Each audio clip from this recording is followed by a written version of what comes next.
दोस्तों रैम क्या होती है, रैम को यूज़ करने का पर्पज़ क्या है और हम कैसे चेक कर सकते हैं कि हम रैम की कितनी मेमोरी यूज़ कर चुके हैं, ये सब कुछ इस वीडियो में मैं आपको बताने वाला हूं।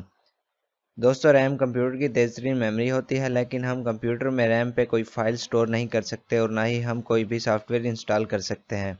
अब आप सोच रहे होंगे कि जब हम रैम पे कुछ स्टोर नहीं कर सकते, ना ही कोई रैम पे कोई सॉफ्टवेयर इंस्टॉल कर सकते हैं, तो फिर हम रैम को यूज़ क्यों करते हैं। दोस्तों जब हम कोई सॉफ्टवेयर इंस्टॉल करते हैं तो वो हार्ड डिस्क में इंस्टॉल होता है, और जब हम कोई फाइल कंप्यूटर में कॉपी करते हैं तो ये फाइल्स भी हार्ड डिस्क में ही सेव होती हैं। लेकिन जब हम वो सॉफ्टवेयर ओपन करते हैं तो वो रैम की मेमोरी में लोड होता है, यानी सॉफ्टवेयर रैम को यूज़ कर रहा होता है। जितनी रैम ज़्यादा होगी वो सॉफ्टवेयर उतना ज़्यादा तेज़ चलेगा और हमारा कंप्यूटर या लैपटॉप हैंग भी नहीं होगा।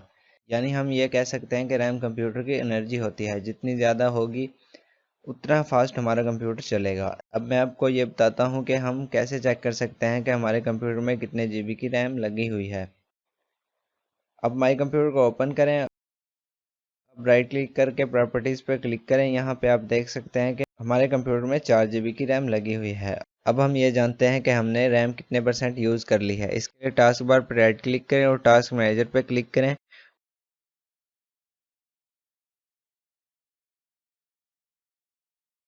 मोर डिटेल्स पे क्लिक करें।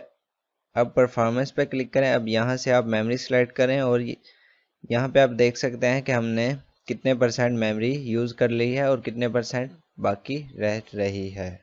तो दोस्तों इस वीडियो में बस इतना ही। Thanks for watching, see you in next tutorial.